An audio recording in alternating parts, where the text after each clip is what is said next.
എത്രയൊക്കെ മായ്ച്ചു കളഞ്ഞാലും പലപ്പോഴും മൂക്കിനിരുവശവും കവിളിലും പലപ്പോഴും ഇവ സ്ഥാനം പിടിക്കും. എന്നാൽ ബ്ലാക്ക് ഹെഡ്സിനെ പ്രതിരോധിക്കാൻ ചില മാർഗങ്ങളുണ്ട്. ബ്ലാക്ക് ഹെഡ്സിനെ പ്രധാന കാരണം എന്ന് പറയുന്നത് ചർമ്മത്തിലെ എണ്ണമയവും അഴുക്കും മൃതചർമ്മങ്ങളും ഒക്കെയാണ്. ഇതിനെയാണ് ആദ്യം പുറന്തള്ളേണ്ടത്. എന്നാൽ ഇതിനായി ആദ്യം മുഖത്ത് ആവി പിടിക്കുക. അതിനുശേഷം അല്പം പഞ്ഞിയെടുത്ത് ചർമ്മത്തിലെ അഴുക്കിനെ തുടച്ചെടുക്കാം. ഇത് ബ്ലാക്ക് ഹെഡ്സ് പ്രതിരോധിക്കാനുള്ള ഏറ്റവും നല്ല വഴിയാണ്. തേൻ നല്ലൊരു സൗന്ദര്യ സംരക്ഷണ മാർഗമാണ്. 1 കപ്പ് പഞ്ചസാര, 1/4 കപ്പ് തേൻ, പകുതി നാരങ്ങയുടെ നീര് എന്നിവ മിക്സ് ചെയ്ത് അല്പസമയം ചൂടാക്കുക. ചൂടാറിയ ശേഷം മുഖത്ത് തേച്ച് പിടിപ്പിക്കാം. ഉണങ്ങിയതിനു ശേഷം വാക്സിൻ പേപ്പർ ഉപയോഗിച്ച് തുടച്ചു നീക്കാം. ബ്ലാക്ക് ഹെഡ്സ് പോകാൻ ഏറ്റവും ഫലപ്രദമായ മാർഗമാണ് ബേക്കിംഗ് സോഡ. ഇത് ചർമ്മത്തെ കേടുവരുത്താതെ തന്നെ ബ്ലാക്ക് ഹെഡ്സിനെ ഇല്ലാതാക്കുന്നു. തണുത്ത വെള്ളത്തിൽ ബേക്കിംഗ് സോഡ അലിയിച്ചതിനു ശേഷം ഈ വെള്ളം ഉപയോഗിച്ച്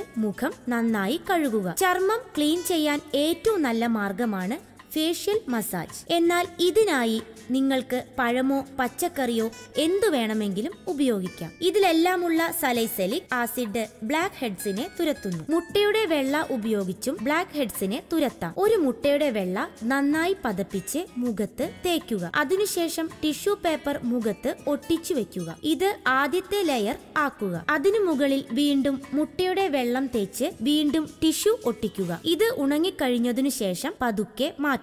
ഇത് ബ്ലാക്ക് ഹെഡ്സ് പോവാൻ ഏറ്റവും നല്ല മാർഗമാണ്. തേനും പാലും ഉപയോഗിച്ച് ബ്ലാക്ക് ഹെഡ്സിനെ തുരത്താം. 1 ടേബിൾ സ്പൂൺ തേനും 1 ടേബിൾ സ്പൂൺ പാലും മിക്സ് ചെയ്ത് ചൂടാക്കുക. ചൂട് പോയതിനു ശേഷം ബ്ലാക്ക് ഹെഡ്സ് ഉള്ള സ്ഥലങ്ങളിൽ പുരട്ടുക. ഉണങ്ങിയതിനു ശേഷം കഴുകിക്കളയാം. പച്ചവെള്ളം ഉപയോഗിച്ച് ബ്ലാക്ക് ഹെഡ്സ് കളയാവുന്നതാണ്. പച്ചവെള്ളം ഉപയോഗിച്ച് ദിവസവും 2 നേരം വൃത്തിയായി മുഖം കഴുകുക. അതിനുശേഷം വൃത്തിയുള്ള തുണി കൊണ്ട് മുഖം തുടയ്ക്കുക. പിന്നീട് അല്പം മോയ്സ്ചറൈസർ പുരട്ടുക. ഇത് ബ്ലാക്ക് ഹെഡ്സിനെ ഇല്ലാതാക്കാൻ ഏറ്റവും എളുപ്പമുള്ള സുരക്ഷിതവുമായ വഴിയാണ്.